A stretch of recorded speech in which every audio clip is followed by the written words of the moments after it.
কিছুক্ষণ আগে আমি যে মাহফিল থেকে আসতেছি, আমি মানসিকভাবে অনেক ডিস্টার্ব, অসম্মানিত বোধ করা যেটাকে বলে। আমি বেটা ইংল্যান্ডে থাকি না, আপনাদের লোকজন সব ইংল্যান্ডে না, তো ওখান থেকে 100 পাউন্ড পাঠাইলে এখানে কত টাকা হয়? 15,000 টাকা। তা আপনি আমার টাকা দিয়ে পোষাইতে পারবেন? এখন ওখানে চিঠিতে লিখে দিছে, হুজুর আপনি বলে 65,000 টাকা নিয়েছেন এই মাহফিলের জন্য। নিশ্চয় কথাটা এসেছে, আপনারা বুঝতে পেরেছেন।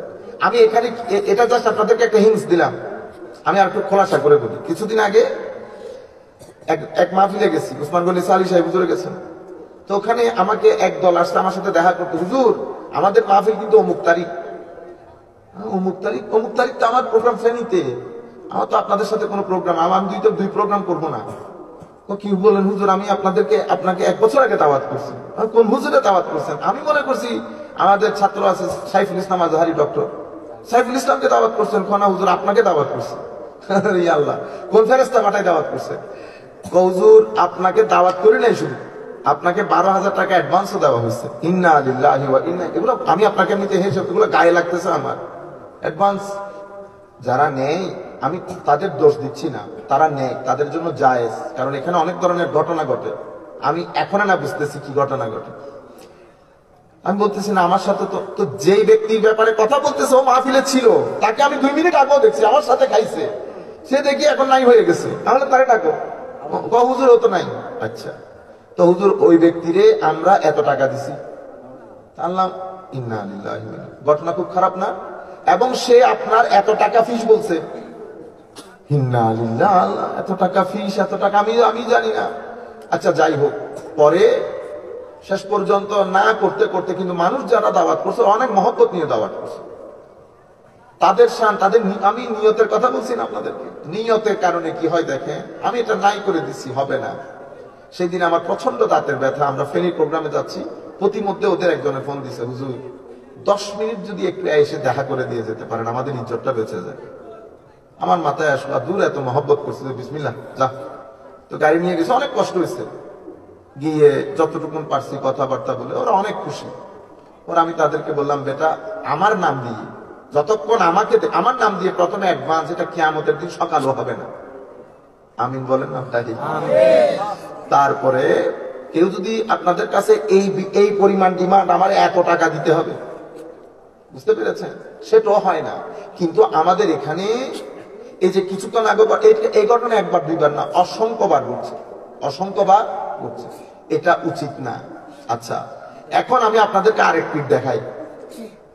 এখানে যদি আপনি আমি আমারটা বাদ দিছি, এখন আমাদের ভাই যারা নেন, ডিমান্ড করেন, অ্যাডভান্স করেন, আমি তাদেরটা লিগ্যালাইজ করতেছি, আমারটা তো আমি উইথড্র করে ফেললাম।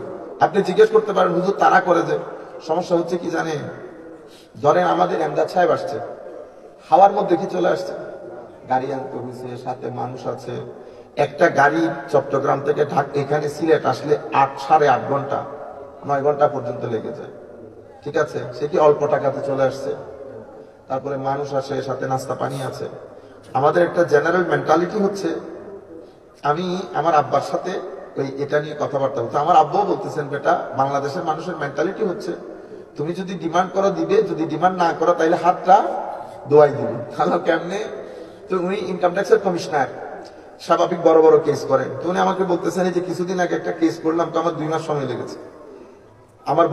আমার খুব পরিচিত। তো এই কাজ যদি সে অন্য ফার্ম থেকে করতো, 2 লাখ টাকা ফিস দিতে হতো। কিন্তু আমি যেহেতু কোনো দাবি করি নাই, সে আমার 10,000 টাকা দিয়ে চলে গেছে। বুঝতে পারছে? এটা কমন জিনিস, সেই কারণে যারা নিচ্ছে তাদেরটা আমি কোনো কমেন্ট করবো না, কিন্তু আমি জাস্ট একটা ব্যাকগ্রাউন্ড আপনাদেরকে বলছি, ওইটা তো আমার কোনো কমেন্ট নেই। কিন্তু আমি আমার কথা বলতেছি, আমার বিষয়ে এটা হওয়ার না, এটা কখনো হবে না। এটা যদি কখনো কেউ বলে, আল্লাহর ওয়াস্তে মাফি, আপনারা এটা নিবেনও না, শুনবেনও না। পারলে আমার সাথে কথা বলেন সরাসরি, বুঝতে পেরেছেন? আল্লাহ আমাদের হামি ও নাসির হোক, মওলাই করিম আমাদেরকে কবুল করুক, আমাদের নিয়ত ইখলাসের মধ্যে লক্ষ কোটি বরকত দান করুক। আমরা আসলে যত দূর থেকে আসছি, অত দূর থেকে এসে ভালো লাগতো, মাহফিল যদি জমজমাট হতো, আমরা ঘন্টা 1.5-2 কথা বলতে পারতাম। নতুবা ওয়েস্টিং, এটাকে বলে wasting of time. Time waste করার মতো যথেষ্ট টাইম তো আমাদের হাতে নাই। আপনারা বুঝতে পেরেছেন? এখন ধরেন 20-30 মিনিট কথা বলবো, এটা হক আদায় হয় না, আর আমাদের পক্ষে সম্ভব হয় না কিছু কাজ যেটা বর্তমান সময়ে প্রচলিত। আমি আপনাদেরকে বিনয়ের সাথে অনুরোধ করব, ভবিষ্যতে আপনারা চেক করে দেখবেন যে আমাদের যে গ্রাউন্ড দরকার সেই গ্রাউন্ড আপনি ক্রিয়েট করতে পারছেন কিনা। যদি গ্রাউন্ড ক্রিয়েট করতে না পারেন, বেটার হচ্ছে আমাদেরকে ইগনোর করা বা অ্যাভয়েড করা। না, এটাও ভালো কাজ করেন নাই। এটা একটা রাজনৈতিক মঞ্চ না, আমরা একটা সংস্কার চাচ্ছি। কি চাচ্ছি? সংস্কার, একটা পরিবর্তন হোক। রাজনৈতিক মঞ্চে জোরে করে একটা চিল্লানি দিবেন ঠিক বলে। এখানে একজন শিক্ষক, যারা বসছে সবাই ছাত্র। শিক্ষক পড়াবেন, ছাত্র চুপ করে শুনবেন। যেখানে যেখানে রিঅ্যাকশন দেখাইতে হয় শিক্ষকের পরামর্শ অনুযায়ী দেখাবেন। ক্লাসের মধ্যে যদি আপনি ঠিক বলে চিল্লানি দেন, ক্লাসে বসতে পারবেন? পারবেন না। আমাদের এখানে মাহফিল চেঞ্জ হয়ে গেছে। হুঙ্কার দেই মাহফিলের মধ্যে, ঠিক না? ঠিক বলে চিল্লানি দেয় মাহফিলের মধ্যে। ফতোয়া বলে আরেকজনকে কাফের ঘোষণা করি, তাও মাহফিলের মধ্যে। মাহফিল এগুলোর জন্য না, এটা একটা এলমি মজলিস। এটা একটা এলমি মজলিস। এখানে আমিও অজু করে আসবো, আপনিও অজু করে আসবেন। আপনারও নিয়ত থাকবে, আমারও নিয়ত থাকবে। এখান থেকে আমরা আমাদের কথাগুলো শুরু করি। মুসলমানদের জন্য নিয়ত অনেক গুরুত্বপূর্ণ জিনিস। আমি এই কথাগুলো বলছি নির্দিষ্ট একটা প্রেক্ষাপটের কারণে। মুসলমানদের নিয়ত এতটাই গুরুত্বপূর্ণ, আপনি সফর করছেন আমার নবীর সাথে সাল্লাল্লাহু আলাইহি ওয়াসাল্লাম। আমাদের নবীর নাম যদি 100 বার শুনেন, 100 বার দরুদ শরীফ পড়বেন, ঠিক আছে? তাহলে সফর করছেন আমাদের নবীর সাথে, কিন্তু আপনার নিয়তের কারণে আপনি নবীর সাথে সফর করার পরও সওয়াব পাচ্ছেন না।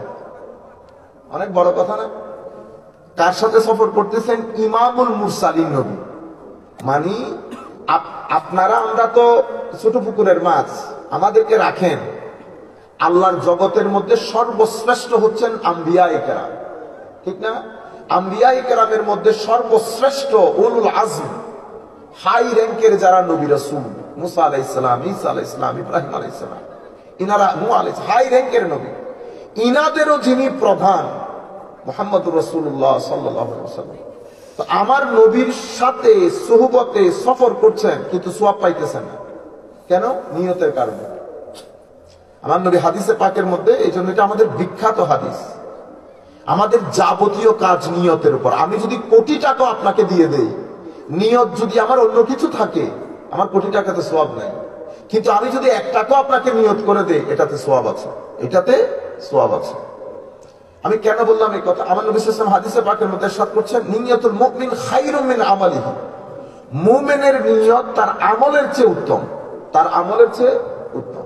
নিয়ত আপনার ভিতরের একটা আমল, এটা দেখা যায় না, এটা দেখা যায় না, কিন্তু এটা আপনার আমলকে অনেক অনেক অনেক রঙিন করে, অনেক রঙিন করে। আমি এখন মাহফিলের কথা বলি। মাহফিল 3 ধরনের হয় বেটা। একটারে বলে জমাইন্না মাহফিল। কি মাহফিল? জমাইন্না। জমাইন্না মাহফিলের মধ্যে আমরা এই জন্য বলি, হুজুর মাহফিল জমে নাই, বলি না? এটা মাহফিল তো জমার জিনিস না। জমাইন্না মাহফিলের মধ্যে যিনি কথা বলেন আমার মতো, ওনারও ওযু থাকে না, যিনি আসেন ওনারও ওযু থাকে না। আপনারা মাহফিলের মধ্যে যখন আসবেন, ওযু করে আসবেন। এটা আমার নবীর বাগান, এটার একটা আদব আছে, এটার একটা, এটা হয়তো আপনারা দেখতেছেন জীর্ণ শীর্ণ নিচে বসে আছেন, কিন্তু আমার আল্লাহর দুনিয়ার মধ্যে, আমার আল্লাহর দৃষ্টিতে, আমার আল্লাহর কোর্টে, আমার আল্লাহর রাজ দরবারে এই মাহফিলকে আমার নবী সাল্লাল্লাহু আলাইহি ওয়াসাল্লাম ইরশাদ করেছেন হাদিসে পাকের মধ্যে, যদি আমার নিয়ত সহি থাকে, আমি যদি একনিষ্ঠ থাকি, আমার ভিতরে যদি আমি যে এখানে এসেছি কিছু শিকার জন্য এসেছি, এই নিয়তে আসি, তাইলে এই মাহফিলকে ফেরেশতারা নিজেদের পাখা দিয়ে ঘিরে রাখে। এটা অনেক বড়। এবং আপনি যে আসতেছেন, আপনার পায়ের নিচে ফেরেশতা পাখা বিছিয়ে দিয়েছে। এগুলো কিসের কারণে হচ্ছে? নিয়তের কারণে। আপনি যখন নিয়ত করেছেন, ঘর থেকে যখন বের হয়েছেন, তো আপনি হয়ে গেছেন সালেক। সালেক মানে তলেবে ইলম, মানে সিকার অফ নলেজ, মানে আপনি জ্ঞান অন্বেষণকারী। যখন আপনি জ্ঞান অন্বেষণকারী হিসেবে এসেছেন, আপনার পদতলে ফেরেশতা পাখা বিছিয়ে দিয়েছে। আপনি যদি এই নিয়তের মধ্যে মারা যান, আপনাকে আল্লাহ শাহাদাতের দরজা দেবে, এবং কুল কায়নাত আপনার জন্য দোয়া করবে, সমুদ্রের নিচে মাছ পর্যন্ত আপনার জন্য দোয়া করবে। সাহাবায়ে কেরাম 1 টাকা দিলে যে সওয়াব হয় আমরা পুরো দুনিয়া দিলে একই সওয়াব। হযরতে আবু বকর সিদ্দিক রাদিয়াল্লাহু তাআলা বলেন রাদিয়াল্লাহু তাআলা আনহু, সিদ্দিকে আকবর, সিদ্দিকে শিরিক হয়ে গেছে, শিরিক হয়েছে। গৌসুল আজম বললে শিরিক হবে? আমরা বলি না গৌসুল আজমের শিরক, সিদ্দিকে আকবর বললে যদি শিরিক না হয় গৌসুল আজম বললে শিরিক হবে না। ফারুক আজম বললে যদি শিরিক না হয় গৌসুল আজম বললেও শিরিক হবে না। যদি গৌসুল আজমকে শিরিক বলেন তো ফারুক আজমও শিরিক হবে। যে কারণে ফারুক আজম, একই কারণে কি গৌসুল আজম। যাই হোক, আমরা ওই লাইনে না হাঁটি। ইনাদের এই যে হুজুর সিদ্দিকে আকবর রাদিয়াল্লাহু তাআলা সামান্যতম জিনিস ছেঁড়া পাটা তেনা সেনা এনে যুদ্ধের মধ্যে সহায়তা করেছেন, ঠিক আছে? তো ওনার স্বভাব আসমান সম পরিমাণ হয়েছে। আমার নবী বলছেন, আবু বকর আমি তোমার যাজা কিয়ামতের ময়দানে আল্লাহর কাছ থেকে নিয়ে দেব। কিসের বলে? নিয়তের বলে, ইখলাসের বলে, একনিষ্ঠতার বলে। জীবনে আজকের পর থেকে আমরা যত কাজ করব আমরা নিয়ত নিয়ে করব।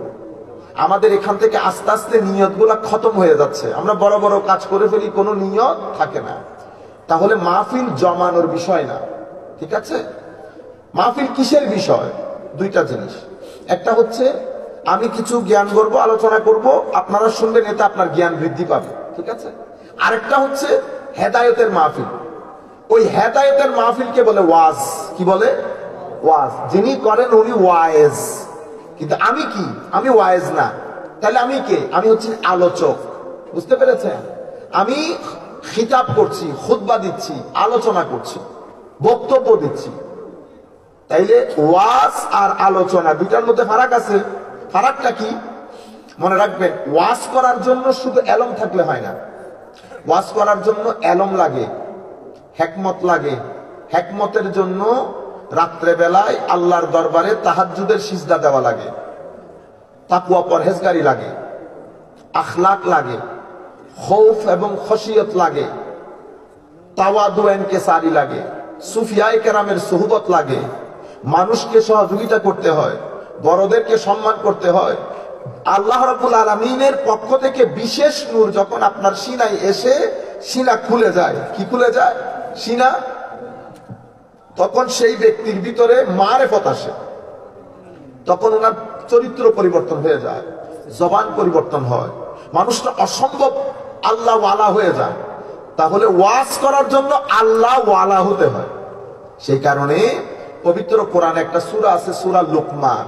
এই সূরা লুকমানের মধ্যে আমার আল্লাহ বলছেন, ওয়ালাকাদ আতাইনা লুকমানাল হিকমা, আমি লুকমানকে হিকমত দান করেছি। আমাদের ভাইরা যারা কলেজ ইউনিভার্সিটিতে পড়েন, আমাদের বিভিন্ন বাসায় বসে শুনছেন, আমরা অনেক সময় বলি না খাজা মাইনুদ্দিন চিশতি হাসান সানজারি রাদিয়াল্লাহু তাআলা আনহু সম্পর্কে? আমরা তো ওয়াজের মাঠ সাজিয়ে ওখানে খাজা বাবার বদনাম করি, করি না? শানে বেয়াদবি করি, করি না? হ্যাঁ, আমরা রাজনীতিও করি। মনে রাখবেন, আপনি পবিত্র কোরআনে সূরা লুকমান পড়ছেন না? তো হযরত লুকমান আলাইহিস সালাম কি নবী ছিলেন? না। কি ছিলেন? ওলি। লুকমান আলাইহিস সালাম কি ছিলেন? ওলি। তো ওলির নামে একটা সূরা নাজিল হয়েছে, ওলির নামে সূরা নাজিল হয়েছে। এবং আমার আল্লাহ নিজে বলছেন, আমি লুকমান ওলিকে হিকমত দান করেছি। তাইলে ওহী দান করলে নবী হয়, হিকমত দান করলে ওলি হয়, হিকমত দান করলে ওলি হয়। তো লুকমান হযরত, আমরা যদি মুফাসসিরিনে কেরাম বলেছেন, ইবনে কাসির বলেন, কুরতুবী বলেন, বলা হচ্ছে কেউ কেউ বলেছেন উনি হযরতে আইয়ুব আলাইহিস সালামের ভাগিনা বলেছেন, কেউ কেউ বলেছেন আইয়ুব আলাইহিস সালামের খালাতো ভাই, কেউ কেউ বলেছেন দাউদ আলাইহিস সালামের জামানা। যেই জামানারই হোক, যেই জামানারই হোক, যেই নবীর হোক, উনি তো আর আমার নবীর লুকমানের চেয়ে বড় না। আমার নবীরও লুকমান আছে না? আমার নবীর লুকমানকে খাজা মাইনুদ্দিন চিশতি হাসান সানজারি আপনি টাইনা টাইনা সূরা লুকমান পড়েন আর আমার নবীর লুকমানের সাথে বেয়াদবি করেন, এটা সুন্দর না। এটা কি না? সুন্দর না। এই জন্য কথা বলতে বড় সাবধান। তাইলে ওহী দিলে নবী, হিকমত দিলে ওলি। তো আমার আল্লাহ বলছেন, আমি আমার লুকমানকে হিকমত দান করেছি। যেই হিকমত নিয়ে লুকমান তার ছেলেকে ওয়াজ করেছে। কি করেছে? ওয়াজ। ওয়া ইয ক্বালা লুকমানু লিইবনিহি ওয়া হুয়া ইয়াইযুহু, হযরত লুকমান সন্তানকে ওয়াজ করেছেন। তাইলে ওয়াজ করার জন্য হিকমত লাগে। তো হিকমত আসে কেমনে? সেটাও হযরত লুকমান আলাইহিস সালাম বলেছেন। ওনার বন্ধু যখন ওনাকে জিজ্ঞেস করছে কি ব্যাপার লোকমান, তুমি এই জ্ঞান গরিমা পাইলা করতে, তখন উনি বলছেন বন্ধু আমি এগুলা মুফাসসিরিনে কেরাম ইবনে কাসিরের মধ্যে, কুরতুবীর মধ্যে, তাবারির মধ্যে আর অসংখ্য তাফসীরের কিতাবের মধ্যে এসেছে। তো বন্ধু আমি আমার চোখের হেফাজত করেছি। আমার জীবনে আমি চোখ দিয়ে কখনো হারাম জিনিস দেখি নাই। আমি আমার জবানে আমি কখনো গীবত করা, গালিগালাজ করা, অশ্লীল বাক্য বিনিময় করা এগুলো আমি কখনো করি নাই। আমি আমার পেটে কখনো হারাম দেই নাই। দেখছেন এগুলো এলম দিয়ে হয় না, আরো এক্সট্রা জিনিস লাগে। আমি আমার পেটে কখনো হারাম দেই নাই। আমি বলে ফেলছি না কত সহজে, কিন্তু জিনিসটা কি এত সহজ? আমরা কি কি জায়গার মধ্যে কি কি জায়গা টাকা খেয়ে ফেলি। আমরা তো মসজিদের মাহফিলের টাকা পর্যন্ত ছাড় দেই না। মসজিদ মাহফিলের টাকা পর্যন্ত ছাড় দেই না। আমি পড়ছি এক মহান দুঃখে, আমি পড়ছি মহা দুঃখে। আমি এই দুঃখ নিয়ে কোথায় যাব আল্লাহ পাক জানেন। আমাদের পক্ষে ডিমান্ড করা সম্ভব হয় না, যে কোনো কারণে আমাদের পক্ষে অ্যাডভান্স নেওয়া সম্ভব হয় না, সেটাও যে কোনো কারণে। এখন এই জন্য সিদ্ধান্ত নিয়েছি ফেব্রুয়ারির পর থেকে আর এই দেশে আর থাকবোই না। এখন ঘটনা করে কি জানে, আপনি দিয়েছেন আরেকজনকে অ্যাডভান্স। এই ঘটনা একবার দুইবার না, অসংখ্যবার ঘটেছে। কিছুক্ষণ আগে আমি যে মাহফিল থেকে আসতেছি, আমি মানসিকভাবে অনেক ডিস্টার্ব, অসম্মানিত বোধ করা যেটাকে বলে। আমি বেটা ইংল্যান্ডে থাকি না, আপনাদের লোকজন সব ইংল্যান্ডে না, তো ওখান থেকে 100 পাউন্ড পাঠাইলে এখানে কত টাকা হয়? 15,000 টাকা। তা আপনি আমার টাকা দিয়ে পোষাইতে পারবেন? এখন ওখানে চিঠিতে লিখে দিছে, হুজুর আপনি বলে 65,000 টাকা নিয়েছেন এই মাহফিলের জন্য। নিশ্চয় কথাটা এসেছে, আপনারা বুঝতে পেরেছেন। আমি এখানে এটা জাস্ট আপনাদেরকে একটা হিন্টস দিলাম। আমি আর একটু খোলাসা করে বলি। কিছুদিন আগে এক মাহফিলে গেছি, উসমান গনি সালি সাহেব হুজুরে গেছেন। তো ওখানে আমাকে এক দল আসছে আমার সাথে দেখা করতে, হুজুর আমাদের মাহফিল কিন্তু অমুক তারিখ তো আমার প্রোগ্রাম ফেনীতে, আমার তো আপনাদের সাথে কোনো প্রোগ্রাম, আমি দুই প্রোগ্রাম করবো না। কি বলেন হুজুর, আমি আপনাকে 1 বছর আগে দাওয়াত করছি। কোন হুজুরে দাওয়াত করছেন? আমি মনে করছি আমাদের ছাত্র আছে সাইফুল ইসলাম আজহারি, ডক্টর সাইফুল ইসলামকে দাওয়াত করছেন। খনা হুজুর আপনাকে দাওয়াত করছে। আল্লাহ, কোন ফেরেশতা পাঠায় দাওয়াত করছে? হুজুর আপনাকে দাওয়াত করি নাই, শুধু আপনাকে 12,000 টাকা অ্যাডভান্সও দেওয়া হয়েছে। ইন্না লিল্লাহি ওয়া ইন্না, এগুলো আমি আপনাকে এমনিতে হেসে এগুলো গায়ে লাগতেছে আমার। অ্যাডভান্স যারা নেয় আমি তাদের দোষ দিচ্ছি না, তারা নেয়, তাদের জন্য জায়েজ, কারণ এখানে অনেক ধরনের ঘটনা ঘটে। আমি এখন না বুঝতেছি কি ঘটনা ঘটে। আমি বলতেছি না, আমার সাথে তো যেই ব্যক্তির ব্যাপারে কথা বলতেছে ও মাহফিলে ছিল, তাকে আমি 2 মিনিট আগেও দেখছি, আমার সাথে খাইছে, সে দেখি এখন নাই হয়ে গেছে, তাহলে তাকে ডাকো। হুজুর ও তো নাই। আচ্ছা, তো হুজুর ওই ব্যক্তিরে আমরা এত টাকা দিছি। আল্লাহ, ইন্না লিল্লাহি ওয়া ইন্না, ঘটনা খুব খারাপ না? এবং সে আপনার এত টাকা ফিস বলছে। ইন্না লিল্লাহি, আল্লাহ এত টাকা ফিস, এত টাকা আমি জানি না। আচ্ছা যাই হোক, পরে শেষ পর্যন্ত না করতে করতে কিন্তু মানুষ যারা দাওয়াত করছে অনেক মহব্বত নিয়ে দাওয়াত করছে। তাদের শান, আমি নিয়তের কথা বলছি না আপনাদেরকে। নিয়তের কারণে কি হয় দেখেন, আমি এটা নাই করে দিছি, হবে না। সেই দিন আমার প্রচন্ড দাঁতের ব্যথা, আমরা ফেনীর প্রোগ্রামে যাচ্ছি, প্রতিমধ্যে ওদের একজনে ফোন দিছে, হুজুর 10 মিনিট যদি একটু এসে দেখা করে দিয়ে যেতে পারেন, আমাদের ইজ্জতটা বেঁচে যায়। আমার মাথায় আসলো, দূর এত মহব্বত করছে, বিসমিল্লাহ যা। তো গাড়ি নিয়ে গেছে, অনেক কষ্ট হয়েছে, গিয়ে যতটুকু পারছি কথাবার্তা বলে ওরা অনেক খুশি। আমি তাদেরকে বললাম, বেটা আমার নাম দিয়ে যতক্ষণ আমার নাম দিয়ে প্রথমে অ্যাডভান্স, এটা কিয়ামতের দিন সকালও হবে না। আমিন বলেন না? তারপরে কেউ যদি আপনাদের কাছে এই পরিমাণ ডিমান্ড, আমার এত টাকা দিতে হবে, বুঝতে পেরেছেন, সেটাও হয় না। কিন্তু আমাদের এখানে এই যে কিছুক্ষণ আগে এই ঘটনা একবার দুইবার না, অসংখ্যবার ঘটছে, এটা উচিত না। আচ্ছা, এখন আমি আপনাদেরকে আরেক পিঠ দেখাই। এখানে যদি আপনি আমি আমারটা বাদ দিছি, এখন আমাদের ভাই যারা নেন, ডিমান্ড করেন, অ্যাডভান্স করেন, আমি তাদেরটা লিগ্যালাইজ করতেছি, আমারটা তো আমি উইথড্র করে ফেললাম। আপনি জিজ্ঞেস করতে পারেন হুজুর তারা করে যে, সমস্যা হচ্ছে কি জানেন, ধরেন আমাদের এমদাদ সাহেব আসছে, হাওয়ার মধ্যে কি চলে আসছে, গাড়ি আনতে হয়েছে, সাথে মানুষ আছে। একটা গাড়ি চট্টগ্রাম থেকে এখানে সিলেট আসলে 8-8.5 ঘন্টা 9 ঘন্টা পর্যন্ত লেগে যায়। ঠিক আছে, সে কি অল্প টাকাতে চলে আসছে? তারপরে মানুষ আসে, সাথে নাস্তা পানি আছে।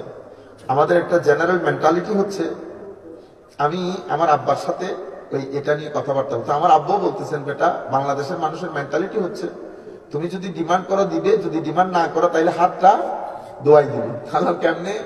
তো উনি ইনকাম ট্যাক্সের কমিশনার, স্বাভাবিক বড় বড় কেস করেন। তো উনি আমাকে বলতেছেন যে কিছুদিন আগে একটা কেস করলাম, তো আমার 2 মাস সময় লেগেছে। আমার মানে আমার খুব পরিচিত। তো এই কাজ যদি সে অন্য ফার্ম থেকে করতো 2 লাখ টাকা ফিস দিতে হতো, কিন্তু আমি যেহেতু কোনো দাবি করি নাই, সে আমার 10,000 টাকা দিয়ে চলে গেছে। বুঝতে পারছে? এটা কমন জিনিস, এটা কমন জিনিস। সেই কারণে যারা নিচ্ছে তাদেরটা আমি কোনো কমেন্ট করবো না, তাদের কোনো কমেন্ট করবো না। কিন্তু আমি জাস্ট একটা ব্যাকগ্রাউন্ড আপনাদেরকে বলছি, ওইটা তো আমার কোনো কমেন্ট নেই। কিন্তু আমি আমার কথা বলতেছি, আমার বিষয়ে এটা এটা হওয়ার না, এটা কখনো হবে না। এটা যদি কখনো কেউ বলে, আল্লাহর ওয়াস্তে মাফি, আপনারা এটা নিবেনও না, শুনবেনও না। পারলে আমার সাথে কথা বলেন সরাসরি। বুঝতে পেরেছেন? আল্লাহ আমাদের হামি ও নাসির হোক, মওলাই করিম আমাদেরকে কবুল করুক, আমাদের নিয়ত ইখলাসের মধ্যে লক্ষ কোটি বরকত দান করুক। হ্যাঁ, আমরা শুধু এখানে তো মুমিনের জিফারের সাথে 2-3 বার কথা হয়েছে। আমার ম্যাক্সিমাম প্রোগ্রাম 1 বছর আগে। যাদের মাহফিল ওরাও বুঝতে পারে না যে আমি যাব, কারণ তাদের সাথে আমার আমেরিকাতে হয়তো ইংল্যান্ডে টেলিফোনে 1 বার কথা হয়েছে যে আমি আসবো। এখন এখানে নাকি অ্যাডভান্স না নিলে বলে কনফার্ম হওয়া যায়। তা আমি বলছি, যদি আমি 2 দিন আগে মারা যাই মাহফিলের, এই টাকা আপনারা ফেরত দিবে কে? আর আমার কাছে, আমার তো এক জায়গায় জবাবদিহিতা আছে, আমার এক জায়গায় জবাবদিহিতা আছে। আপনি কবজু সবাই আপনার বদনাম করছে, এটার জন্য আল্লাহ দুনিয়ারে বলেন আমার ভালো করে বদনাম করতে। দুনিয়াতে অনেক গুনাহ করছে, অনেক গুনাহ করছি, এগুলার মাপ তওবা কবুল হইলে না মাপ, যদি তওবা কবুল না হয় কিন্তু এগুলার কারণে মাপ পাবো। ঠিক আছে? আর আরেকটা বিষয় হচ্ছে, বেটা আমি সবার কাছে পরিষ্কার থাকার কোনো দরকার নাই, আমি এক জায়গায় পরিষ্কার থাকলে হচ্ছে, এক জায়গায় পরিষ্কার থাকলে হচ্ছে। সবার কাছে পরিষ্কার, ওনার কাছে আটকে গেছি, তো কোনো লাভ আছে? আপনার কাছে পরিষ্কার থাকে কোনো লাভ নাই। সবাই কালি মাখেন, এক জায়গায় সাদা থাকলে হবে। সালাতুন ইয়া রাসূলুল্লাহ আলাইকুম, সালামুন ইয়া হাবিবাল্লাহ আলাইকুম। परी पे करनिगारे सरूक दे लाला रुख सारे सरपा आफते दिल बूद शब जाए के मनबूदम सलातुन या रसूलल्लाह अलैकुम, सलामुन या হাবিবাল্লাহ আলাইকুম। যাই হোক, সবকিছু বাদ দিয়ে শুধু আমি আপনাদেরকে কয়েকটা পরিস্থিতির কথা বলে, 2-1টা কথা বলে আমরা কিছুক্ষণের মধ্যে শেষ করে দেব। এখন যে পরিস্থিতির মধ্যে আছি, এটা বড় টাফ টাইম পৃথিবীর জন্য, অনেক কঠিন একটা সময় যাচ্ছে। সবচেয়ে কঠিন যেটা হয়ে গেছে সেটা হচ্ছে এই, আমি যে এখন কথা বলতেছি, আপনারা এখানে 2-4 জন মানুষ, যতগুলো মানুষ আছেন এগুলো আমরা ঘর থেকে বেরোলো, এমদাদ বেরোলো, এতগুলো মানুষ হয়। ঠিক আছে? আচ্ছা, কিন্তু এই যে কতগুলো চোখ ধরে রাখছেন, এটা খতরনাক। আমি এখন কথা বলতেছি, আপনারা এখানে বসে শুনতেছেন, বেশ কিছু মানুষ আমেরিকা, ইংল্যান্ড, সুইজারল্যান্ড সব দেশে শুনতেছে, কথাগুলো চলে যাচ্ছে। তো চলে যাওয়ার কারণে আমাদের এখানে তো লেখাপড়া বাড়তেছে, ছেলেরা বিজ্ঞান মনস্ক হয়ে যাচ্ছে। আমি যখন কথাগুলা বলতেছি, আমার কথাগুলা যদি 70, 80, 90 দশকের টাইপের হয়, তো আমি ছেলেদেরকে কানেক্ট করতে পারতেছি না। তো ছেলেদেরকে যদি আমি কানেক্ট করতে না পারি, ইমপ্রেস করতে না পারি, তো ও মনে করবে কি ধর্ম এটা ব্যাকওয়ার্ড। ধর্ম কি? এগুলা মৌলবীদের কাজ, গরিব মানুষদের কাজ। এটা কার কারণে হয়েছে? ধর্মের কারণে হয় নাই, আমার প্রেজেন্টেশনের কারণে হয়েছে, আমার প্রেজেন্টেশনের কারণে হয়েছে, এবং আধুনিকতার কারণে। ছেলেদের লেখাপড়া, দর্শন, বিজ্ঞান সবকিছু ডেভেলপমেন্টের কারণে আমাদের মেধা মননের মধ্যে আসমান জমিনের ফারাক চলে এসেছে। এটা একটা বড় বিষয় এখানে ঘটেছে। আরেকটা বড় বিষয় ঘটেছে, আমাদের বাইরে থেকে প্রচুর টাকা পয়সা আসে আমাদের এখানে, এসে আমাদের মুসলমানদের মধ্যে বিভিন্ন গ্রুপিং করার জন্য তারা বিভিন্ন মত, ওই যে ড্রপ কতগুলা ঢালে না, ড্রপ ড্রপ ড্রপ ড্রপ করে বিভিন্ন মতের সৃষ্টি, সবকিছু আমার নবীকে ঘিরে। কেউ বলবে নবী আখেরি নবী না, নবীর পরও নবী আছে, আছে না এখানে বলেন। কেউ বলবে নবীর নবুয়তকে অস্বীকার করা হচ্ছে না। অস্বীকার করা হইলে তো তাইলে অ্যাকসেপ্ট করে দিতে পারতাম যে এরা নবীর অস্বীকারী কাফের, কিন্তু অস্বীকার করছে না, নবুয়তকে স্বীকার করছে। স্বীকার করে কেউ একজন বলছে নবী সাল্লাল্লাহু আলাইহি ওয়াসাল্লাম, এই আল্লাহ নবীর যে হাদিস শরীফ, তো এগুলার আসলে আইনগত কোনো ভিত্তি নাই। নাউজুবিল্লাহ বলে, এই ধরনেরও লোক আছে। আবার আরেক ধরনের লোক, এরা নবুয়তকে স্বীকার করে, নবী হিসেবে মানে, নামাজ তো বেশি পড়ে, কিন্তু নবীর সম্মান শুনলে চেহারা পরিবর্তন হয়ে যায়। এদের নামাজ আমাদের নামাজের চেয়ে অনেক বেশি, সাধারণের তুলনায় অনেক বেশি, কোরআনের তিলাওয়াত সাধারণের তুলনায় অনেক বেশি, সবকিছু অনেক বেশি, কিন্তু নবীর নাম শুনলে নিতে পারে না।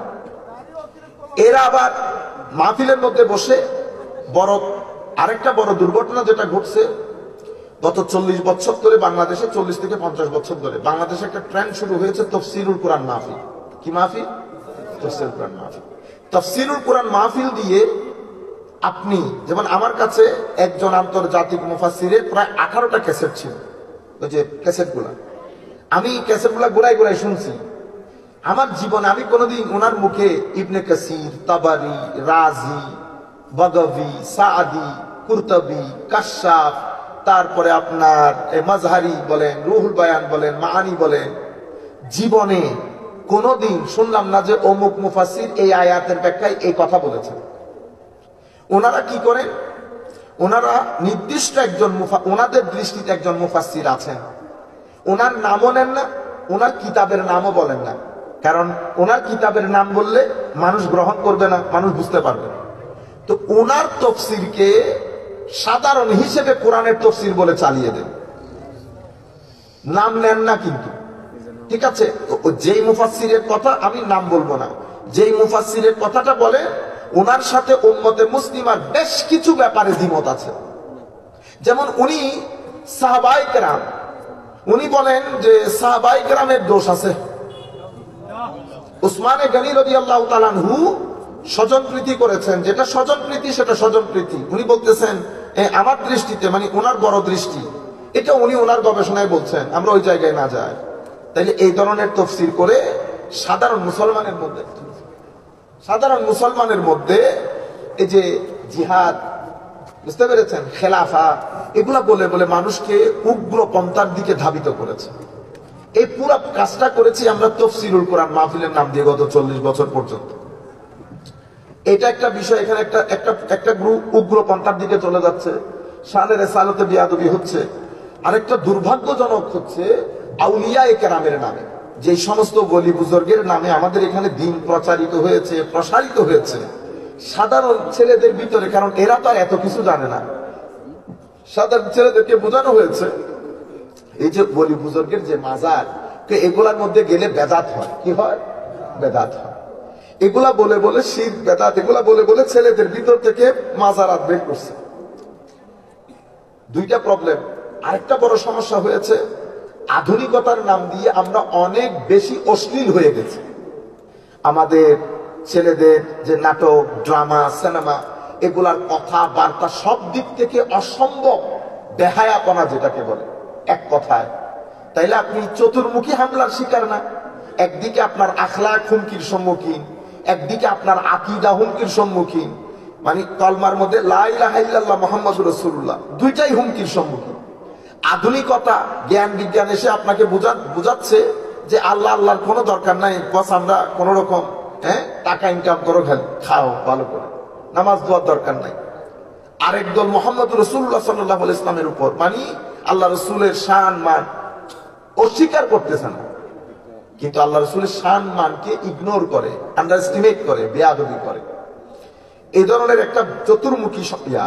আমি এখন এই পুরো প্রসেসটা, আমার নবী সাল্লাল্লাহু আলাইহি ওয়াসাল্লাম হাদিসে পাকের মধ্যে কি বলেছে, এই আলোকে আপনাদেরকে দুই একটা কথা শুনে। আমার নবী সাল্লাল্লাহু আলাইহি ওয়াসাল্লাম ইরশাদ করেছেন, শেষ জামানায় কিছু দায়ী বের হবে, দায়ী। সেই দায়ীগুলা আল্লাহ আল্লাহ রসুলের নাম দিয়ে মানুষকে কোথায় ডাকবে? জাহান্নামের দিকে। সাতাকুনু দুআত ইলা আবওয়াবে জাহান্নাম। কিছু দায়ী বের হয়ে তারা মানুষকে জাহান্নামের পথে আহ্বান করবে। ডাক কিন্তু জাহান্নামের দিকে দেবে না, কোরআন হাদিসের কথাই বলবে, কিন্তু সে মানুষদেরকে জাহান্নামের দিকে নিয়ে যাবে। যারা তাদের ডাকে সাড়া দেবে তারাও জাহান্নামে নিক্ষিপ্ত হবে। কঠিন কথা না? আমার নবী সাল্লাল্লাহু আলাইহি ওয়াসাল্লাম আমাদেরকে আবার বাঁচিয়েও গেছে। আমার নবীকে যখন জিজ্ঞেস করা হয়েছে, ইয়া রাসূলুল্লাহ তাহলে বাঁচবো কেমনে, তখন আমাদের জন্য গাইডলাইন কি হবে? আমার নবী বলেছেন, ফালজাম জামাআতুল মুসলিমিন, মুসলমানদের মধ্যে যেটা সংখ্যা গরিষ্ঠ, বেশি মুসলমানদের ইমাম, সংখ্যা গরিষ্ঠ মত, সেটাকে গ্রহণ করবা, সেটার সাথে থাকবে। আপনারা বুঝতে পেরেছেন? তখন উনি বলছেন, ইয়া রাসূলুল্লাহ যদি বুঝতে না পারি কারা বেশি কারা কম, আমার নবী বলছেন কারো সাথে যাইতে হবে না, ঘরের মধ্যে থাকবা, গাছের শিকড় খেয়ে যদি জীবন যাপন করতে হয় জীবন যাপন করো। অন্য রিওয়ায়াতের মধ্যে এসেছে, ঘরে থাকো, নিজের গুনার জন্য কান্না করো, কারো সাথে যুক্ত হইতে হবে না। আচ্ছা, এরপরে দেখেন আমার নবী অন্য হাদিসের মধ্যে ইরশাদ করেছেন, পরিস্থিতি এত জটিল আকার ধারণ করবে, মসজিদ ভর্তি মুসল্লি হবে, কোনো মুমিন থাকবে না। আমার নবী আরেক হাদিসের মধ্যে ইরশাদ করছেন, তখন ঈমান পুরা পৃথিবী থেকে পালিয়ে মদিনা শরীফ চলে যাবে। ইন্নাল ঈমান লা ইয়ারিজু ইলাল মাদিনা কামা তারিজুল হাইয়াতু ইলা জুহরিহা। সাপ যেমন গর্তে ঢোকার জন্য দৌড়াদৌড়ি করে, ঈমান মদিনা শরীফ চলে যাবে নিজেকে বাঁচানোর জন্য। আমার নবী সাল্লাল্লাহু আলাইহি ওয়াসাল্লাম ইরশাদ করেছেন, তখন সকালের মুমিন বিকাল হতে হতে কাফের হয়ে যাবে, বিকালের মুমিন সকাল হতে হতে কাফের হয়ে যাবে। সামান্য টাকার জন্য দিন বিক্রি করে দেবে। আমার নবী সাল্লাল্লাহু আলাইহি ওয়াসাল্লাম ইরশাদ করছেন। হুজুর করিম সাল্লাল্লাহু আলাইহি ওয়াসাল্লাম আরো ইরশাদ করেছেন, এগুলো সব বুখারী মুসলিম শরীফের রিওয়ায়াত। তো শেষ জমানায় কিছু যুবক, দেখছেন যুবকের কথা বলতেছে, মানে ইউথ যাদেরকে বলে, আহদাসুল আসনান সুফাহাউল আহলাম, ব্রেইন ওয়াশ হবে, বয়সে কম হবে, কোরআন হাদিস থেকে কথা বলবে, কিন্তু দিন থেকে এত দূরে সরে যাবে যেভাবে তীর ধনুক থেকে দূরে সরে যায়।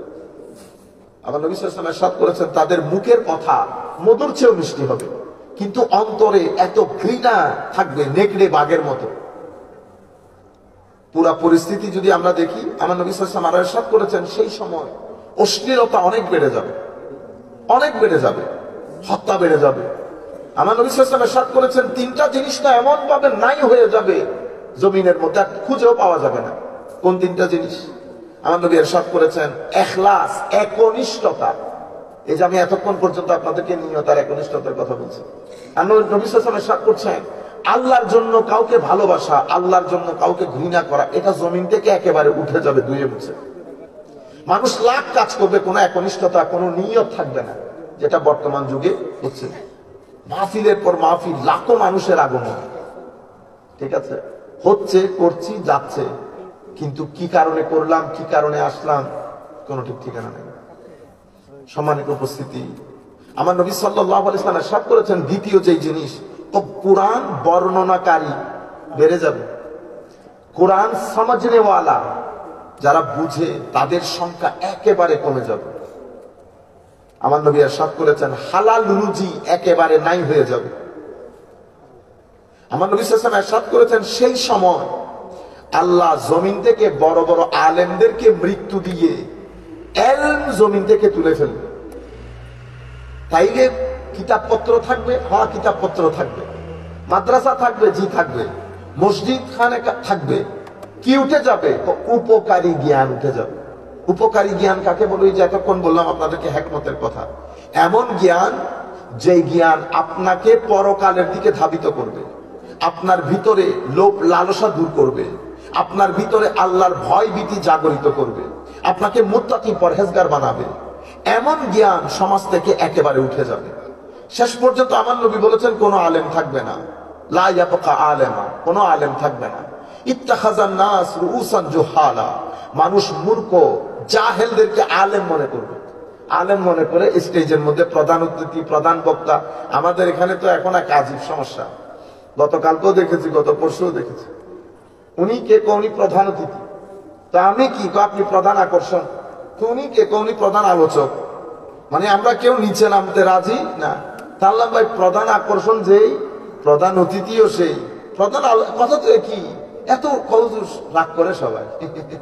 তাহলে এত কষ্ট করার দরকার কি? ভেরি সিম্পল, সভাপতি অমুক, সম্মানিত আলোচক বৃন্দ, বস ফিনিশ। আপনি বয়স হিসাব করে একটার পর একটা নিচে লাগাই দেন। এখন আপনি যদি ছোট নাবালেক ছেলে একটার নাম যদি আপনি ডক্টর এরশাদ বুখারীর উপরে দিয়ে দেন, মাইন্ড করবে না? সেই কারণে বয়স অনুপাতে নামগুলা দিয়ে দেন। কি দিবেন? সভাপতি, সম্মানিত আলোচক বৃন্দ। এখন প্রধান অতিথি, প্রধান মেহমান, প্রধান আকর্ষণ, প্রধান আলোচক, সবাই প্রধান। কারণ ওই ইখলাস চলে গেছে আমাদের থেকে, একনিষ্ঠতা চলে গেছে, আল্লাহর ভয়, খৌফ, খশিয়ত সমুদ্রে নিক্ষেপিত হয়েছে। সম্মানিত উপস্থিতি, আমার নবী সাল্লাল্লাহু আলাইহি ওয়াসাল্লাম ইরশাদ করেছেন, মানুষ জাহেল মূর্খদেরকে আলেম মনে করবে, এরপরে এটা মনে করে তাদেরকে প্রশ্ন করবে, ফতোয়া জিজ্ঞেস করবে। ফাআফতাউ বিগাইরি ইলম, না জেনে ফতোয়া দেবে। ফাদাল্লু ওয়া আদাল্লু, নিজেও পথভ্রষ্ট হবে, মানুষকে পথভ্রষ্ট করবে। খুব আজীব বিষয়। সেই সময়ের মধ্যে আমরা এখন উপস্থিত। আচ্ছা, এখন যেটা বলবো সেটা একটু মনোযোগ দিয়ে শুনবেন। এটা বলে আমরা শেষ। মনে রাখবেন, আমরা শুধু শরীর সর্বস্ব না, আমাদেরকে আল্লাহ একটা মন দিয়েছেন। শরীরের জন্য যেমন খাদ্যের দরকার হয়, মনেরও তেমন খাদ্যের দরকার হয়। শরীর আমাদের বর্তমান বাংলাদেশে টাকা পয়সা বলেন, ঘর বাড়ি বলেন, জায়গা সম্পদ, বিল্ডিং সবকিছু হয়েছে না, কিন্তু আমাদের মন থেকে শান্তি চলে গেছে। টাকা যার যত বেশি, মনের অশান্তিও তার তত বেশি। আলা বিযিকরিল্লাহি তাতমাইন্নুল কুলুব, আল্লাহর জিকিরের মাধ্যমে আপনার কলবের মধ্যে ইতমিনান আসে। হযরতে জালালউদ্দিন রুমি রাদিয়াল্লাহু তাআলা আনহু, উনি কিতাবের মধ্যে একটা কাহিনী বর্ণনা দিয়েছেন এই আয়াতের আলোকে। এক আল্লাহর ওলি গ্রামের যিনি সবচেয়ে বড় ব্যবসায়ী তার কাছে গেছেন জিজ্ঞেস করতে, ভাইজান আপনি কেমন আছেন? উনি জবাব দিলেন, ভাই বহুত পেরেশানিতে আছে, অনেক টেনশনের মধ্যে আছে। আপনার এত টাকা পয়সা, ভাই আপনার টেনশন যায় নাই? কোন আর টাকা পয়সা, পারলে সমুদ্রে নিক্ষেপ করি। এরপরে উনি অনেক পাওয়ার রাখেন। আমাদের এখানে আছে না সাধারণ সম্পাদক, সদস্য, আমাদের এখন তো সাধারণ সম্পাদক হইতে হয় না, সদস্য হলো অনেক কিছু না। হ্যাঁ, বেশি হাত নাড়াচাড়া করবেন না বেটা, বেশি হাত নাড়াচাড়া ভালো না, কিছুদিনের মধ্যে কেটে যাবে সব। এই দুনিয়া বড় খতরনাক। এখানে আপনি যা বলবেন সেটা যদি ভালো হয় আপনার জন্য আনন্দ বয়ে আনবে, আর সেটা যদি মানুষকে কষ্ট দেয় তাহলে কবরের আগে এখানে অনেক সহ্য করতে হবে, পারবেন না আপনি এফোর্ড করতে। সুতরাং মানুষকে অত্যাচার করা, গালি দেওয়া, ধাক্কা দেওয়া, মুখে থাপ্পড় দেওয়া, তু তু ম্যামে করা, গালি দেওয়া, এগুলা করবেন না। এগুলা করবেন কবরে যাওয়ার আগে, এখানে হিসাব নিকাশ সব চুকাই যাইতে হবে। বুঝতে পেরেছেন? আমার নবী হাদিসে পাকের মধ্যে ইরশাদ করেছেন, না জুলুম জুলুমাত, একটা করবেন জুলুম, 14 ধরনের ঘটনা এখানে আপনাকে সহ্য করতে হবে। সুতরাং বড়ই সাবধান, বড়ই সাবধান। তো এক বড় পাওয়ারফুল মানুষকে জিজ্ঞেস করছি, ভাইজি কেমন আছেন? ও আর বলিয়েন না, শান্তি নেই। ও ভাইজান আপনি খেলাফতের মানে সরকারের এত বড় পোস্টে আছেন, আর পোস্ট, পারলে কালকে পালায়। এই বাবু উনি বেশ কিছু লোকের সাক্ষাৎকার নিছেন, নিচে রাতে এসে আল্লাহর দরবার। ও আসার সময় এক দরবেশ, ফকির বলি না, ফকির বসে, আসসালামু আলাইকুম হুজুর কেমন আছেন? আলহামদুলিল্লাহ রাব্বিল আলামিন, ভালো আছে। খুব ভালো আছে, ঘর বাড়ি আছে? না এই তো এখানে থাকি। ঘর বাড়ি নাই, মনে টেনশন হয় না? ঘর বাড়ি নাই কে বললো? এত বড় দুনিয়া, উপরে এত বড় আসমান, ঘর বাড়ি নজরে আসে না আপনার? না ঘর বাড়ি না থাকলে মন খারাপ হওয়ার কথা না। শুকর করেন যে আল্লাহ দুনিয়া থেকে বের করে দেয় না, শুকর করেন যে আল্লাহ দুনিয়া থেকে বের করে দেন না। মাঝে মধ্যে চিন্তা করি, যেই পরিমাণ গুনাহ আমরা করি, আর কোনদিন যদি আল্লাহ বলতো যা বাইরে হতো, আমরা বের করে দেই না মানুষকে। হায় হায়, তখন বলতেছেন খাওয়া দাওয়া করছেন? গতকাল সকালে করছিলাম। আজকে করেন নাই? না এখনো তো করি নাই। খারাপ লাগে না? তো কেন খারাপ লাগবে? না এই যে খাওয়া দাওয়া করেন নাই, তো মালিক চাই নাই, করি নাই, যখন চাইবে তখন করব। তখন উনি ঘরে এসে নামাজে বসে আল্লাহর দরবারে হাত তুলে বলতেছেন, আল্লাহ তুই ঠিকই বলেছিস, আলা বিযিকরিল্লাহি তাতমাইন্নুল কুলুব, জিকরে ইলাহি বাদে অন্তরে শান্তি আসে না। আমি আপনাদেরকে বিনয়ের সাথে বলবো, মনে রাখবেন, ব্যাংকের মধ্যে যদি 10 কোটি টাকাও রাখেন, এটা আপনার মনে কখনো শান্তি আনবে না। কোটি টাকা দিয়ে জিনিস কিনবেন, পেটে যাবে খাওয়া। পেটের খাদ্য দিয়ে কখনো মনের শান্তি আসে না। মনের শান্তি আলাদা, এটা আল্লাহ আলাদা করে রেখেছে। মনের খাদ্য আলাদা, মনের শান্তি আলাদা। পৃথিবীতে পেটের খাদ্য দিয়ে যদি শান্তি পাওয়া যেত, তো আমেরিকা ইংল্যান্ডের লোকের শান্তির কোনো অভাব থাকতো না। কিন্তু পৃথিবীতে সবচেয়ে বেশি কষ্টে আছে তারা, সবচেয়ে বেশি তারা। আমাদের দেশেও যাদের টাকা পয়সা বেশি, কষ্ট তাদের বেশি। আপনারা বুঝেন, আপনারা মনে করেন যে বোধহয় এরা অনেক শান্তিতে আছে, ঘটনা কিন্তু সেরকম না। ঘটনা সেরকম, এই পৃথিবীতে যখনই আপনি যার সাথে মিশবেন, তখন আপনি বলতে বাধ্য হবেন যে मैंने सोचा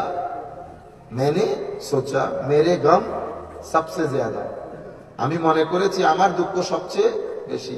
जब देखा तेरा गम तो देखा मेरा गम सबसे कम। যখন দেখেছি তোমার দুঃখ, তখন দেখলাম আমার দুঃখ সবচেয়ে কম। আমার দুঃখ সবচেয়ে কম। আমি আপনাদেরকে বলছি, সামনের পরিস্থিতি আরো খতরনাক হবে। আমাদের এখানে এখন যেই পর্যায়ে আত্মহত্যা বেড়ে যাচ্ছে, বিবাহ বিচ্ছেদ বেড়ে যাচ্ছে, ক্রাইম বেড়ে যাচ্ছে, মদ্যপান বেড়ে যাচ্ছে, ড্রাগ ডিলিং বেড়ে যাচ্ছে, রাস্তাঘাটে যে আমাদের ছেলেপুলেরা, ছোট ছোট বাচ্চারা, এই যে মারামারি, দাঙ্গা হাঙ্গামা, গ্যাং বলেন না, গ্যাং কালচার বেড়ে যাচ্ছে। এই যে আমাদের এখানে হত্যার, এই যে ছেলে বাবাকে হত্যা করে ফেলতেছে, বাবাকে টুকরো করে ফেলতেছে। এই যে শিক্ষিত ছেলে বলতেছেন এরা মা বাবাকে আশ্রয় কেন্দ্রে দিয়ে আসতেছে। এই ঘটনাগুলো কেন ঘটতেছে? টাকা পয়সা তো বেড়েছে, শিক্ষা দীক্ষাও বেড়েছে, তাইলে এগুলা বাড়তেছে কেন? এগুলা বাড়তেছে কারণ আপনি মানসিকভাবে, আমরা মানসিকভাবে অসুস্থ হয়ে যাচ্ছে। আপনি যখন মানসিকভাবে অসুস্থ হয়ে যাবে, তো সমাজের মধ্যে কিছু ঘটনা বেড়ে যাবে। এই ঘটনাগুলো বেড়ে যাবে। এগুলো আপনি টাকা দিয়ে বন্ধ করতে পারবেন না, পুলিশ দিয়ে বন্ধ করতে পারবেন না। এগুলা বন্ধ করতে হলে আপনাকে ধর্ম চর্চা করতে হবে। কি চর্চা? আমি দুই একটা রুহের খাদ্যের কথা বলি আপনাদেরকে। প্রথম যে জিনিসটা আপনার মনকে শান্তি দেবে, মনের ভিটামিন, ক্যালোরি, প্রোটিন যোগাবে, সেটা কি? সেটা জিক্রে ইলাহি। জিক্রে ইলাহি মানে শুধু আল্লাহ আল্লাহ করা না। জিক্রে ইলাহি মানে হচ্ছে আল্লাহ যে আপনাকে পাঠিয়েছে এখানে, আপনার সামনে যে এই যে এটা দুনিয়া, এটা আখেরাত। আমরা সবাই মিলে একটু চিন্তা করি, আমরা কি করি? এটা দুনিয়া 70 বছর, এটা আখেরাত 1000 বছরের ঊর্ধ্বে, আল্লাহ পাক জানে কতটুকু। এখন আপনি বলেন তো দেখি, সকাল থেকে ঘুমানো পর্যন্ত আপনি কয়টা কাজ দুনিয়ার জন্য করেন আর কয়টা কাজ আখেরাতের জন্য করেন? দেখবেন সব কাজ দুনিয়ামুখী, আখেরাতের কোনো কাজ নাই। যে কাজগুলো আখেরাতের জন্য করি সেগুলোর কোনো কোয়ালিটি নাই। বস বাদ দেন, আমি উজু করে কোন রকম নামাজটা পড়ি, 3 মিনিটও যাই নাই নামাজ পড়ে আমি বাসায় চলে আসছি, ঠিক আছে, তবুও তো পড়তেছি, আল্লাহ পাকে শুকরিয়া। মনে রাখবেন, জিক্রি ইলাহি মানি আল্লাহ রাব্বুল আলামিনের ভয়, মহব্বত অন্তরে ধারণ করে আল্লাহকে ভিতর থেকে স্মরণ করা, যে মাওলা তোর রহমতের কোনো শেষ নাই, তোর কারণে আজকে আমি এখানে। এই যে আপনি ভিতর থেকে আল্লাহর স্মরণকে জাগরিত করেছেন, এটা আপনার রূহ জিন্দেগি যোগায়। 1 2, আপনি যখন কোরআন শরীফ পড়বেন আপনার রূহ জিন্দা হবে। আমরা এখন কোরআন শরীফ পড়া বন্ধ করে দিছি না? পরিপূর্ণরূপে বন্ধ করে দিয়েছি। তাহলে কোরআনের মাধ্যমে রূহ জিন্দা হয়, কোরআন মানুষকে মায়া করে। আপনি যতক্ষণ কোরআনের সাথে বসবেন, ততক্ষণ আপনার ভিতরের জগতের মধ্যে একটা বেহেশতের প্রশান্তি থাকবে। আপনি ওযু করে যদি কোরআন নিয়ে বসেন, আপনি এটা ফিল করবেন। 2 3, আল্লাহর ওলিদের জীবনী পড়বেন, নবী সাল্লাল্লাহু আলাইহি ওয়াসাল্লামের জীবনী পড়বেন। এগুলার মাধ্যমে ভিতরের জগৎ নরম হয়, অন্তরের মধ্যে আল্লাহর ভয় আসে, অন্তর দুর্বল হয়। এমন একটা কাজ, যে কাজের মাধ্যমে 3 ভিটামিন একসাথে ভিতরে ঢুকবে। সেটা কি? সেটা হচ্ছে মানুষকে সাহায্য করা। কোন মানুষ আপনার কাছে কোনো কিছু চাইছে, পারতপক্ষে না বলবেন না, সামর্থ্য থাকলে। মানুষকে দেওয়ার মধ্যে যে আনন্দ আপনি পাবেন, সেটা অন্য কোনো কাজে পাবেন না। সেজন্য আমাদের কোরআনের হুকুমের মধ্যে একটা হুকুম হচ্ছে ওয়া মিম্মা রাযাকনাহুম ইউনফিকুন। ঈমানের কথা বলেছে, মা বাবার সম্মান, অতঃপর ওয়া মিম্মা রাযাকনাহুম ইউনফিকুন, আল্লাহ যা দিয়েছেন তা থেকে মানুষের জন্য খরচ করা। মানুষ আপনার রুহ জিন্দা হবে যদি আপনি আল্লাহর সৃষ্টি দেখেন। এই যে বন্ধু বান্ধব নিয়ে আপনারা ফেসবুকে বসে থাকেন না সারাদিন, কত সুন্দর শ্রীমঙ্গল দিয়ে যাইতেছেন, শ্রীমঙ্গলের সৌন্দর্য না দেখে আপনি মোবাইলের মধ্যে ডুবে আছেন, তাইলে আপনার জীবনটা সুন্দর হবে না। আপনি যখন সৌন্দর্য দেখবেন, সুবহান আল্লাহটা ভিতর থেকে আসবে। সুবহান আল্লাহ দুটা, একটা মুখের সুবহান আল্লাহ, একটা অন্তরের সুবহান আল্লাহ। আপনি যখন শ্রীমঙ্গলের সৌন্দর্য দেখবেন, কক্সবাজারের সৌন্দর্য দেখবেন, আপনার ভিতর থেকে আসবে সুবহান আল্লাহ। এই সুবহান আল্লাহ আপনার ভিতরের জগৎকে আলোড়িত করবে, ভিতরের জগৎকে জিন্দা করবে। আপনার মৃত্যু নিয়ে মেডিটেট করবেন, মৃত্যু নিয়ে, আপনার জীবন নিয়ে, আপনার পিছনে যারা দুনিয়া থেকে চলে গেছে তাদেরকে নিয়ে যখন আপনি গভীর চিন্তা করবেন, এগুলো আপনার ভিতরের জগৎকে নরম করবে, ভিতরের জগৎকে খাদ্য যোগাবে। অতিরিক্ত দরুদ শরীফ করবেন, খাদ্য যোগাবে। যখন আপনি দেখবেন আপনার খুব খারাপ লাগতেছে, অজু করে ফেলবেন, অজুর মাধ্যমে রূহ জিন্দা হয়। এখন আপনি যদি জুলুম করেন, ধরেন কারো উপর জুলুম করেছেন, কাউকে ধাক্কা দিয়েছেন, কাউকে থাপ্পড় দিয়েছেন, কারো গায়ে হাত তুলেছেন, মনে রাখবেন আপনি আপনার রূহকে কোনোভাবে শান্ত করতে পারবেন না যতক্ষণ সেই ব্যক্তি মাফ করে না দেয়। এই জন্য জালেম যারা, যাদের সিগনেচারে, যাদের কথাবার্তায় মানুষ কষ্ট পেয়েছে, প্রত্যেক ব্যক্তি কবরে যাওয়ার আগে তাদের শেষ পরিণাম অসম্ভব খারাপ হয়, কাত হয়ে থাকে, চিত হয়ে থাকে। কেন?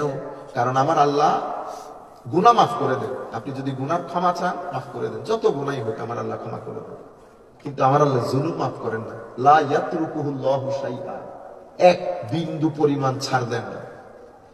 হারাম কখনো পেটের ভিতরে কখনো হারাম দেবেন না। জুলুম যেমন আপনার অন্তরকে অনেক বেশি অস্থির করে তোলে, ঠিক সেভাবে পেটে যদি হারাম দেন, আপনার রূহ একেবারে অশান্ত হয়ে যাবে। আপনার বাবা দুনিয়া থেকে চলে গেছে, সম্পদ রয়ে গেছে, আপনি কিছুদিনের ভিতরে সম্পদ বন্টন করে আপনার বোনের সম্পদ বোনকে দিয়ে দেন। আপনি আজকে কালকে এনিয়ে বিনিয়ে দিব আর কি, যাবো আর কি করতে করতে বছরের পর বছর ফেলে দেবেন। আপনি মনে করতেছেন আপনি ভোগ করবেন, ভোগ বেটা আপনার ভিতরের জগৎ অশান্ত হয়ে যাবে, পাগল হয়ে যাবেন আপনি। এই কারণে এই পাপগুলো যত বেড়ে যাবে, আপনার জীবনে পাপ যত বাড়বে, আপনার জীবনে অস্থিরতা তত বাড়বে। পাপ যত কমবে, অস্থিরতাও কমবে। আমাদের এখানে আপনার যদি পাপ বেড়ে যায়, আপনার হায়াত কমে যাবে। এটা আমার নবী সাল্লাল্লাহু আলাইহি ওয়াসাল্লাম হাদিসে পাকের মধ্যে ইরশাদ করেছেন। এখন বুঝেছি আমার নবী হাদিসে এই কথা কেন বলেছেন। গুনাহ বাড়লে হায়াত কমে যায়। কেন বলেছে? কারণ গুনাহ বাড়লে টেনশন বাড়ে, মানসিক অস্থিরতা বাড়ে। মানসিক অস্থিরতা বাড়লে আপনার হার্ট অ্যাটাক, হঠাৎ করে মরে যাওয়া, আল মাউতুল ফুজাআত, যেটাকে হার্ট অ্যাটাক বলে, এগুলা বেড়ে যাবে। এখন আপনি নিজে সিদ্ধান্ত নিতে হবে আপনি কি করবেন। এটা একটা বিষয়। আরেকটা বিষয় হচ্ছে অশ্লীলতা। আপনি যখন আমি যখন অশ্লীল হব, আমার ভিতরে দুঃখ, মারামারি লেগেই থাকবে, আমি এখান থেকে নাজাত পাবো না কোনোদিন। আরেকটা জিনিস মাথায় রাখবেন যে আপনি যদি চান, ধরেন আমি এখনো বিয়ে করি নাই, আমাদের সামনে ভবিষ্যৎ রয়ে গেছে অনেক। আপনি যদি ভালো একজন জীবন সঙ্গী চান, তো অবশ্যই আপনাকে ভালো হতে হবে। এটা একটা কমন জিনিস। আমরা আমাদের ছেলেদেরকে বলি না যে হ্যাঁ ভালো ব্যবহার করবে মানুষের সাথে। বাবারা বলেন ভালো ব্যবহার করবে মানুষের সাথে, সালাম দেও না, তুমি দুষ্ট হয়ে গেছো। মনে রাখবেন, আপনি যদি বলতে বলতে মুখে ফানাও তুলেন, আপনার কথা আপনার সন্তানের উপর কোনো প্রতিক্রিয়া করবে না। কিসে প্রতিক্রিয়া করবে? আপনার জীবনধারা। যেটা আপনি, সেটা আপনার ছেলের কাছে ট্রান্সফার হবে। আপনি মুখের যেটাই বলেন না কেন, মুখের কথা আপনার ছেলের কাছে যাবে। এটাকে আমরা বলি সুহবা, সঙ্গ। সঙ্গ দোষে লোহা ভাসে। একটা লোহা ভারী জিনিস না, 2 টাকার লাকড়ির উপর চড়ে লোহার পানিতে ঢুকতে পারে, সে ভুলে যায় সে যে লোহা। ডুবে যাওয়া যে তার ধর্ম, সে ধর্মকর্ম পর্যন্ত ভুলে গেছে। কিসের কারণে? সোহবতের কারণে, সঙ্গের কারণে। সেই জন্য আমি যদি চাই যে আমার স্ত্রী ভালো হোক, আমাকে ভালো হতে হবে। আমি যদি চাই আমার সন্তান ভালো হোক, তাহলে আমাকে ভালো হতে হবে। মনে রাখবেন, আল্লাহর নিজাম, আল্লাহর দুনিয়ার, আল্লাহর সুন্নত সিস্টেম আছে। আল্লাহর সিস্টেম আল খাবিসুনা লিল খাবিসাত, খবিসের জন্য খবিস রেখেছেন আল্লাহ। আমি যদি খবিস হই, আমার জন্য খবিসাত। কখনো এটা হতে পারে না যে আমি ভালো কিন্তু আমার জন্য মন্দ, অথবা আমি মন্দ আমার জন্য ভালো। ইল্লা মাশাআল্লাহ, মাঝে মধ্যে মাওলাই করিম আল্লাহর সিস্টেমের জন্য আরো এক্সেপশনাল ঘটনা ঘটে, কিন্তু গ্রামাটিক্যাল হচ্ছে এই ঘটনাটা। আমি আপনাদেরকে যেটা অনুরোধ করব সেটা হচ্ছে আমরা সবাই মিলে যদি এই বিষয়গুলো খেয়াল না করি, পরিস্থিতি তো খারাপ হয়ে যাচ্ছে দিনের দিন, অনেক বেশি খারাপ। আত্মহত্যা রেট বেড়ে যাচ্ছে, ডিভোর্স রেট বেড়ে যাচ্ছে। এই সামগ্রিক বিষয়গুলো আমাদেরকে মাথায় রাখতে হবে, যেন আমরা আমাদেরকে এবং আমাদের পরবর্তী প্রজন্মকে এগুলা থেকে রক্ষা করতে পারি। এটা একটা বিষয়। আখেরি কথা যেটা বলবো সেটা হচ্ছে, একটা জিনিস মাথায় রাখবে, আমলের মধ্যে যদি আপনার ঘাটতি থাকে, আমল, ধরেন এক ব্যক্তি জীবনে নামাজ পড়ে না, আপনি তাকে জাহান্নামী বলতে পারবেন? কি বলতে পারবেন? এতটুকুন আমি বলতে পারবো যে নামাজ না পড়লে জাহান্নামে যেতে হবে, এতটুকুন আমি বলতে পারবো। তো হুজুর উনি কি জাহান্নামে যাবেন না, উনি জাহান্নামে যাবেন কিনা সেটা বলতে পারবেন। আপনারা ডিফারেন্সটা বুঝতে পারতেছেন? নামাজ না পড়লে জাহান্নামে যাবেন, উনি কি যাবেন না উনি যাবেন কিনা আমি জানি না, ওইটা তো আল্লাহ জানেন। কিন্তু নামাজ না পড়লে জাহান্নামে যাইতে হবে। কেন? কারণ আমার আল্লাহ যে কোনো মানুষকে যে কোনো কারণে যে কোনো জায়গায় ক্ষমা করে দিতে পারে। আমি যে এত ফটর ফটর করতেছি, আমার আটকায় রাখলে কেউ ছাড়িতে পারবে না। আর যারা আমি বলছি দুনিয়ার দুষ্ট, এর যদি আল্লাহ বলে যা তোরে মাফ করে দিছি পাগলা, আমি এখানে আল্লাহ, আমি বন্দুক ধরতে পারবো? আল্লাহ এটা কি কাজ করলেন? আমি বড় সুফি, আমার আল্লাহ বলেন যে বেটা সুফি কে, দরবেশ কে, পৃথিবীর মানুষ কাপড়ে সুপরে, পৃথিবীর মানুষ কি? আপনারা আমার দেখতে বুজুর্গের মতো লাগতেছে না গো? হ্যাঁ, কেন? কারণ আমরা কাপড় দেখে অ্যাপ্রিসিয়েট করি। আমার আল্লাহ কিন্তু কাপড় দেখেন না, মন দেখেন। ইন্নাল্লাহ লা ইয়ানজুরু ইলা আজসামিকুম, আল্লাহ শরীর দেখেন না, বাল ইয়ানজুরু ইলা কুলুবিকুম, আল্লাহ কলব দেখেন। কাল কলবের মধ্যে কি আছে এটা কি দেখা যায়? দেখা যায় না। সুতরাং কিয়ামতের দিন মাপ পাবে কারা? যার কলব সুন্দর। মানে আমার দুনিয়ার কলবের মধ্যে দুনিয়ার দুষ্টামি, আমি আটকে যাবো না আল্লাহর কোর্টে? আপনি বলবেন বাপ রে বাপ, বড় বড় কথা বলতো, ঠিক না? আটকে গেছি। তাইলে আমার আল্লাহর কোর্টের নিজাম এক ধরনের, দুনিয়ার কোর্টের নিজাম আরেক ধরনের। দুনিয়ার মধ্যে তো আপনি হাম্পি তাম্পি করে মাপ পেয়ে যাবেন, পারও পেয়ে গেছে। আল্লাহর কোর্টের মধ্যে ওই পার পাওয়া যাবে না। আল্লাহর কোর্টের মধ্যে আল্লাহ কাকে মাফ করে দেবে? এক ব্যক্তি 99টা কতল করে মাপ পাইছে, 99টা কতল করছে। এক মৌলবীর কাছে গেছে, মৌলবীও বলছে দূর তোমারে মাফ করবে না আল্লাহ, তোমার আমারে মাফ না করলে তো তুমি বাচ্চা লাভ কি, তোমারও দে। তুমি ফুলফিল করে ফেলেছে, কেন 100, বুঝতে পেরেছো? এরপরে এক আল্লাহওয়ালার দরবারে গেছে, জিজ্ঞেস করছে হুজুর মাফ পাবো? আল্লাহ মাফ করে দিলে কেউ বাধা দেওয়ার আছে? তবে তুমি তোমার গ্রামে ফেরত যাইও, তোমার গ্রামের লোক জালেম, তুমি ওখানে গেলে তওবার উপর অটুট থাকতে পারবা না। আমি যখন এটা পড়ি তখন আমি বাংলাদেশের কথা চিন্তা করি। এখানে আপনি তওবার, এখানে হচ্ছে যত মানুষের সাথে না মিশতে পারে, মিথ্যা কথা বলি, ধোকাবাজি করি, চিট করি, প্রতারণা করি, গালাগালি করি, আমার দোষ, কিন্তু আমি আবার এমনি করে আমি দাঁড়াই যাই, আবার যুক্তি দেই। বুঝতে পারছেন? এই যে রাস্তাতে এই যে আমরা গাড়ি চলাচল, এটা তো আল্লাহ বাঁচান বিদায় আমরা বেঁচে যাই, নতুবা তো এখানে তো বাঁচার কথা না। এখানে বাংলাদেশের এই যে রোডে বাঁচার, এটা তো আল্লাহ বাঁচান বিদায় আপনি বেঁচে যান, নতুবা এই জায়গার মধ্যে বাঁচার কথা না। আপনি এক রাস্তা দিয়ে যাবেন, এক রাস্তা দিয়ে আসবেন। অ্যাক্সিডেন্ট কেন হয় জান? এগুলো বাংলাদেশের গুলো তো অ্যাক্সিডেন্ট না, এটাকে বলে হত্যা। কি হত্যা? বাংলাদেশের তো দরকার যে অ্যাক্সিডেন্টের আইনের মধ্যে সংশোধনী করে, যে অ্যাক্সিডেন্টের মধ্যে বাংলাদেশে 75% হয় হত্যা, অ্যাক্সিডেন্ট না। কেন? ধরেন আমি এই রাস্তা দিয়ে আসবো, আপনি এই রাস্তা দিয়ে যাবেন, আপনি যখন ওই রাস্তা দিয়ে না গিয়ে আমার এখানে এসেছেন, মুখোমুখি হয়ে গেছে না?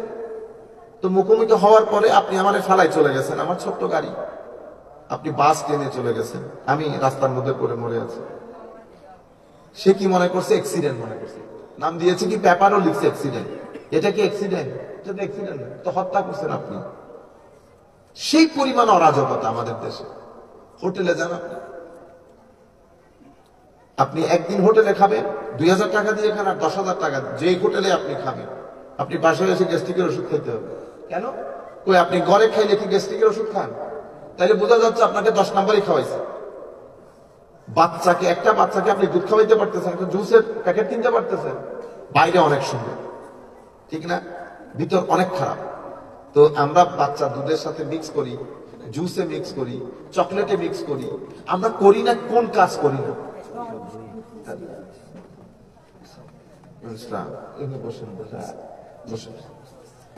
আপনারা বুঝতে পেরেছেন? আমি আপনাদেরকে বলতে চাচ্ছি যে এই যে মিক্স করা, এই দুধের মধ্যে মিক্স যে জাতি করে, আপনি বুঝতে পারতেছেন আমরা কতদূর নিচে চলে আসছি। আমরা ফজর পড়তেছি, জোহর পড়তেছি, এরপরে আইলে গেছি জমিনে, আইল কেটে কেটে 1 ঘন্টার জমিনকে 1.5 ঘন্টা করিনি, আমি তো করছি, ঠিক না? আবার আমি সেখান থেকে উজু কালাম বানাই আসরের নামাজ পড়তে আসছি না। এটা হচ্ছে আমাদের চিত্র, আমরা এইরকম। সে কারণে যত ভালো ঘরে থাকা যায়, আপনি বন্ধু বান্ধবের সাথে ধরেন গিয়েছেন, বন্ধু বান্ধবের সাথে আপনি চিন্তা করেন তো আমরা কি কথা বলি বন্ধু বান্ধবের সাথে, আজীব পরিস্থিতি হয়ে গেছে।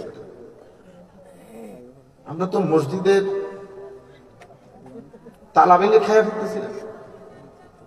সে কারণে মনে রাখবেন, আখলাক সুন্দর হইতে হবে, চরিত্র সুন্দর হইতে হবে। কাপড় চোপড় যে কোনো ভাবে মানুষ পরিবর্তন করে ফেলতে পারে, 150-200 টাকা থাকে, প্যান্ট শার্ট কিনে, এটা না। চরিত্রের সৌন্দর্য আসল সৌন্দর্য, এটা করে। এবং এটা আমাদের জন্য বড় জরুরি, আমাদের দুনিয়ার জীবন অন্তত সুন্দর হবে। আল্লাহ রাব্বুল আলামিন আমাদের হামি ও নাসির হোক। মাওলাই করিম আমাদেরকে কবুল করুক। মা আলাইনা ইল্লাল বালাগুল মুবিন। আসসালামু আলাইকুম ওয়া রাহমাতুল্লাহি তাআলা ওয়া বারাকাতুহু।